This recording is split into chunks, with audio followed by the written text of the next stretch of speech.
মানে গাড়িটা আরেকটু স্মুথ মনে হইতেছে আমার কাছে, যে এই যে এখন টান দিলাম, এই টানটা দেওয়ার পর আমার গাড়িটা আরো একটু স্মুথ লাগতেছে। এটা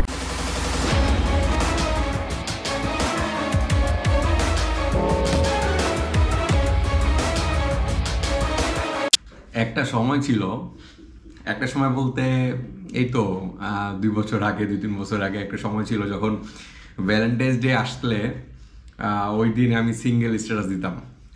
যদিও সিঙ্গেল ছিলাম কি না এটা সন্দেহ আছে, তবুও ওই দিন একটা সিঙ্গেল স্ট্যাটাস দিতাম। তবে এখন এই যে ভ্যালেন্টাইন চলে গেল, এই দিনে আর সিঙ্গেল ডে স্ট্যাটাস দিতে পারি নাই, কারণ এবার সিঙ্গেল ডে স্ট্যাটাস দিলে খবর আছে, মানে বাসায় থাকা মুশকিল হয়ে যাবে। যাই হোক, জোকস অফ পার্ট, আসসালামু আলাইকুম গুড পিপল, আশা করি সবাই ভালো আছেন, আল্লাহর রহমতে আমিও ভালো আছি। সো আজকে যে বিষয়টা নিয়ে আপনাদের সামনে আসছি সেটা হচ্ছে, আমি একটা মোটামুটি শর্ট ট্যুরে গিয়েছিলাম, যে শর্ট ট্যুরের আপ ডাউন প্রায় 300-350 কিলো হবে। মানে এটা গিয়েছিলাম চাঁদপুর জেলা হামচর উপজেলাতে, যেখানে একটা বন্ধুর বাড়িতে, সেখানে ঘুরে আশেপাশে এলাকায় ঘোরার পর এবং ঢাকায় চলে আসলাম। টোটাল আমার 350 কিলোমিটার রাইড করা হয়েছে। সো এই একটা শর্ট রাইডের পর আমরা কিন্তু অনেকেই আসি, যখন আমরা টানা, অনেকে ট্যুরে যায় না কিন্তু ঢাকাতেই গাড়ি চালায়, যে কোনো গাড়ি ঢাকাতেই চালানোর পর বা ঢাকাতে বা যে কোনো সিটিতে, আপনার সিটিতে যখন চালান টানা 300, 400, 500 কিলোমিটার চালানোর পরে গাড়ির কিন্তু কিছু সার্ভিসিং বা কিছু প্রাথমিক স্টেজের কিছু সার্ভিস প্রয়োজন হয়। সো আজকে আমি সেই সার্ভিসিং নিয়ে আপনাদের সাথে কথা বলবো, এবং কি সার্ভিস করলে আপনি গাড়িটা প্রাথমিকভাবে ভালো থাকবে। যেমন সাপোজ আমরা যখন কোনো মেজর সমস্যায় পড়ি, তখন কিন্তু আমরা বাইকের সার্ভিসের কাছে যাই, কিন্তু নর্মালি আমরা মেজর সমস্যা কেন পড়ি? মেজর সমস্যায় পড়ার কারণ কিন্তু আমাদের প্রাথমিক সার্ভিসগুলো মিস করা। প্রাথমিক সার্ভিসগুলো কি, এই জিনিসগুলো আপনাদেরকে আজকে দেখাবো।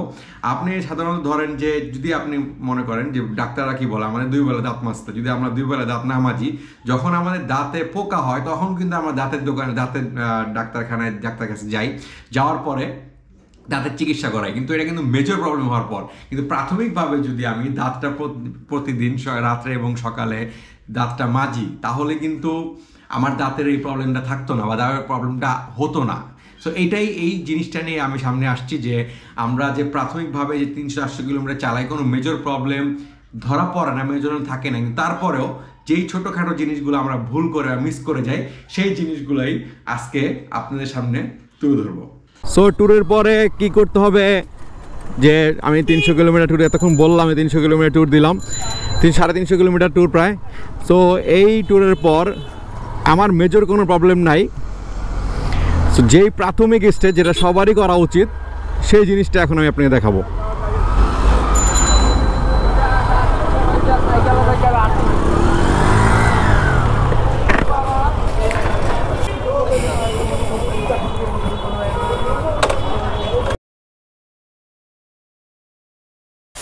যে ফার্স্টে বাইক ওয়াশ করার আগে চেনটাও কিন্তু ওয়াশ করতেছি, যে চেনে কিন্তু অনেক পরিমাণ ময়লা থাকে। এছাড়া চেন যদি আপনি ওয়াশ না করেন, তাহলে কিন্তু ওইখানে চেনটা আস্তে আস্তে জং পড়ে যাবে, এবং হুন্ডার যে একটা গতি আছে, হুন্ডার যেই আপনার রানিং অবস্থা, হুন্ডার সব কিছুতেই স্লো আসবে। সব মূল জিনিস কিন্তু চেনে, এই জন্য প্রথমে চেনটা ওয়াশ করে নেওয়া হলো।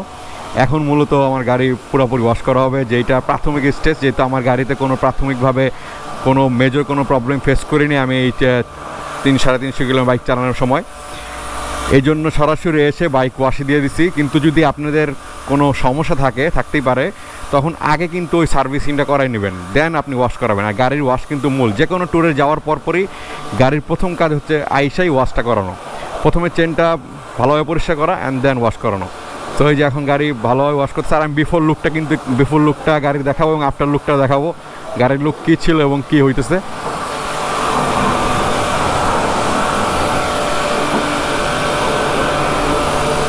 গাড়ির ওয়াশ চলতেছে একদম ভালোভাবে, সুন্দর করে। আমাদের এখানে 10 নম্বর অনেকের অনেক পরিচয় থাকতে পারে, আমাদের পরিচিত অনেকেই চিনবেন, সোহেল মামার দোকান।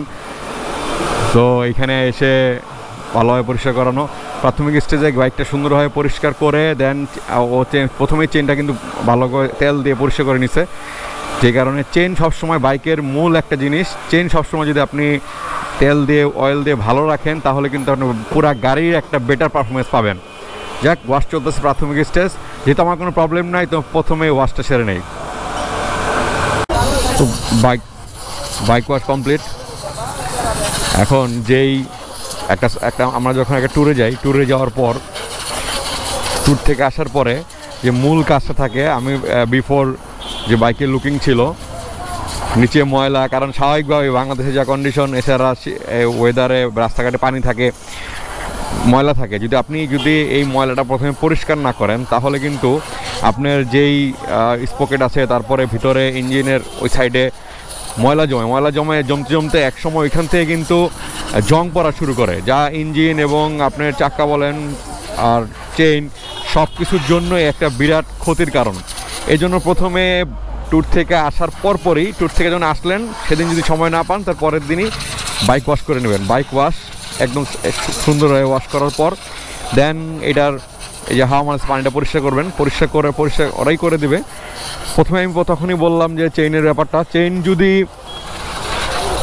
যদি ঠিক না থাকে, চেইনে যদি আপনার জং পড়া থাকে, চেইন যদি ময়লা হয়, তাহলে কিন্তু পুরা গাড়িটাই আপনার স্লো হয়ে যায়, পারফরমেন্স একদম কমে যাবে। চেইনের উপর কিন্তু অনেকটাই নির্ভর করে সার্ভিসিংয়ের ব্যাপার। তো আমার গাড়ি এই যে অলমোস্ট, আবার চেইনটা আমি দেখতেছি চেইনটা ঢিলা হয়েছে কিনা, না, চেইনটা এখনও ওইভাবে ঢিলা হয় নাই, যে চেইনটা এখন ঠিক আছে। এই জিনিসটাও দেখবেন একটা ট্যুর থেকে আসার পরে, যে আমার চেইনটা কি ঢিলা হলো কিনা।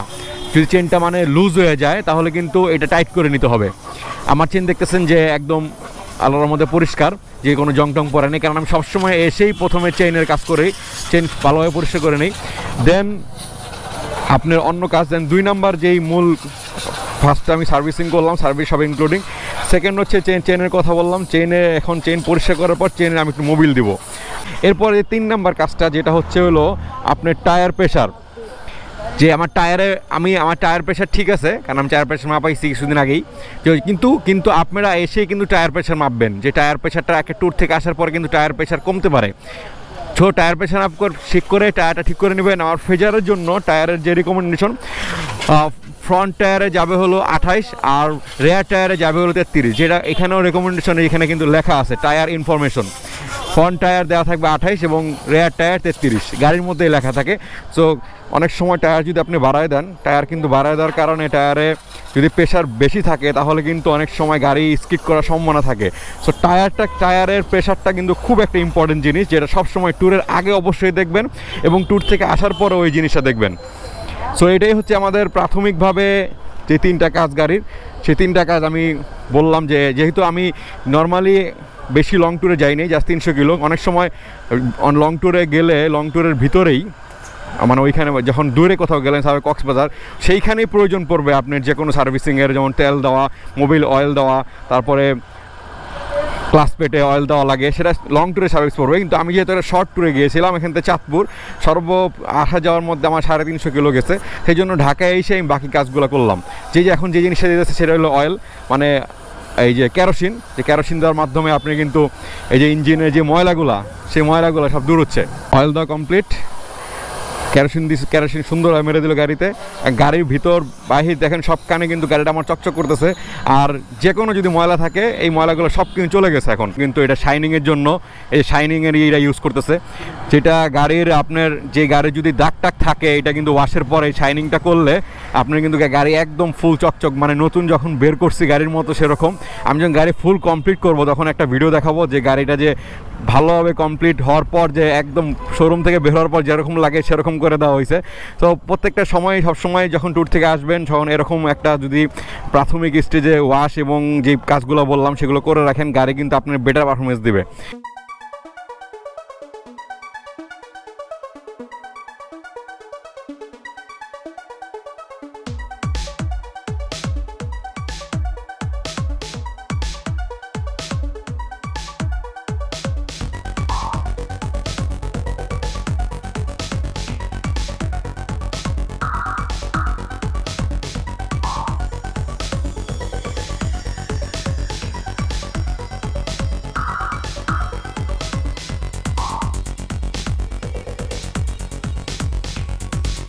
গাড়ি তেল দেওয়া শেষ। সো থ্যাংক ইউ সুমন ভাই, ধন্যবাদ ভাই, অনেক ভালোভাবে কাজ করলেন। দেখা যায় সামনে, ভালো থাকেন ভাই। অনেক দোকান আছে। আপনি যদি 10 নাম্বার চিন্তা করেন যে 10 নাম্বারে কিন্তু মানে এখন এই যে আমি যেখান দিয়ে যাইতেছি আশেপাশে যত দেখা যাইতেছে সবখানে পুরাটাই হুন্ডার, মানে সব হুন্ডার কাজ চলে, হুন্ডা সার্ভিসিং, হুন্ডার এভরিথিং। আপনি এমন কিছু নাই মিরপুর 10-এ পাবেন না। কিন্তু আগেই বলছিলাম যে একটা সময় ছিল যখন মিরপুর 10-এ এরকম 2-1টা দোকান ছিল যে বাইকের জন্য। এখন এই জায়গাটা হয়ে গেছে হইলো বাইকের বংশালের মতো। বংশালের থেকে আমি মনে করি বেস্ট, কারণ বংশালে এদিক ওদিক কিছু জায়গা আছে যে খুঁজা নিতে হয়, আর এখানে বড় রোড, আপনি যে কোনো সময় আপনার সময় মতো চলে আসতে পারেন। আর প্রাথমিক যে আমি এই সার্ভিসটা দিলাম যে ওয়াশ করার পরে আমার গাড়ির কিন্তু আমি যখন ওয়াশ করার আগে মানে ট্যুর থেকে আসার পরে যেই একটা টান ছিল এখন কিন্তু সেটার পারফরমেন্সটা একটু বেশি লাগতেছে, মানে গাড়িটা আর একটু স্মুথ মনে হইতেছে আমার কাছে। যে এই যে এখন টান দিলাম, এই টানটা দেওয়ার পর আমার গাড়িটা আরও একটু স্মুথ লাগতেছে। কারণ কিন্তু এই যে এই ওয়াশটা করার পর, যে ওয়াশটা করার পর শুধু ওয়াশই না, ওয়াশের পরে যে কেরোসিন দিয়ে গাড়ি আমার টায়ার সহ চেইন সব কিছু ধোয়া হইলো, পরিষ্কার করা হইলো। এরপর এটার কারণ কিন্তু আপনি দেখতেই পাচ্ছেন যে গাড়ি কিন্তু পারফরমেন্সটা বেটার হয়ে গেছে। সো আমি এই জন্য এই ভিডিও করার উদ্দেশ্য রেকমেন্ডেশন করব, যখনই আপনি ট্যুর না শুধু, যখনই আপনি টানা একটা বাইক 300-350 কিলো চালাবেন, 400 কিলো চালাবেন, এর পরপরই কিন্তু একটা প্রাথমিক যে একটা সার্ভিসিং সেটা কিন্তু আপনি দিতে পারেন এবং দিতে হবে। তাহলে কিন্তু আপনার গাড়ির পারফরমেন্স, গাড়ির লং লাস্টিং করবে এবং গাড়িটা অনেক দিন পর্যন্ত আপনি চালাতে পারবেন কোনো ধরনের হ্যাজিটেশন ছাড়া। যে দেখলেন আমার এখন গাড়িটা পরিপূর্ণভাবে যে পুরোপুরি একদম মনে হইতেছে নতুন, যে আমি যখন নতুন গাড়ি বাইক করে আনার পর যে এরকম একটা কন্ডিশন, সেরকম কন্ডিশন এখন লাগতেছে সার্ভিস করার পর। তো প্রাথমিক স্টেজে এটাই মূল সার্ভিস। এবং এরপরে যখন আপনি যদি মেজর কোনো প্রবলেম থাকে কোনো ট্যুরে যাওয়ার পরে, সাপোজ কোনো ট্যুরে গেলেন, যাওয়ার পরে মেজর কোনো প্রবলেম পেলেন, তখন কিন্তু আপনি আসার পর প্রথমে মেজর প্রবলেমটা সলভ করবেন, দেন আপনি এই স্টেজটা গ্রহণ করবেন। সো প্রাথমিক সার্ভিসটা দিয়ে চলে আসলাম। প্রাথমিক যেই আমার যে কাজগুলো দেখলেন এতক্ষণ, যে একটা বাইক 350, আমি চাই যে 300-350 কিলোমিটার চালানোর পর, বা আপনি ঢাকায় চালান অথবা যে কোনো ট্যুর থেকে আসুন, এই একটা ছোটোখাটো যে জিনিসটা প্রয়োজন হবে। আমি আগেও বলেছি বাইকের ওইখানে বলেছি যে যদি আপনি অনেক লং ট্যুরে যান 1000 বা 800 কিলোমিটার, যেখানে ওইখানে আপনি যদি কোনো প্রবলেম ফেস করেন, ওইখানে জিনিসগুলো প্রাথমিক ওইখানেই কাজ করতে হয়। যেমন চেনে মোবিল দেওয়া, এটা কিন্তু আমরা যখন লং ট্যুরে থাকি তখন কিন্তু এই কাজটা করে ফেলি, চেন লুপ, মোবিল লুপ দেওয়া। আর হচ্ছে যদি বাইক বেশি অপরিষ্কার থাকে তখন ওইখানেই আমরা সার্ভিস করি। কিন্তু শর্ট যে জায়গাটা, যেটা আমরা 300-350 কিলোমিটার চালানোর পর বা ঢাকায় চালানোর পর যে কী করণীয়, সেই জিনিসগুলো আমি আপনাদের সামনে তুলে ধরলাম। সো আজকে এই পর্যন্তই। ভালো থাকুন, সুস্থ থাকুন। দেখা হচ্ছে নতুন কোনো ব্লগে, নতুন কোনো ভিডিওতে, নতুন কোনো বিষয় নিয়ে। সেই পর্যন্ত আল্লাহ হাফিজ।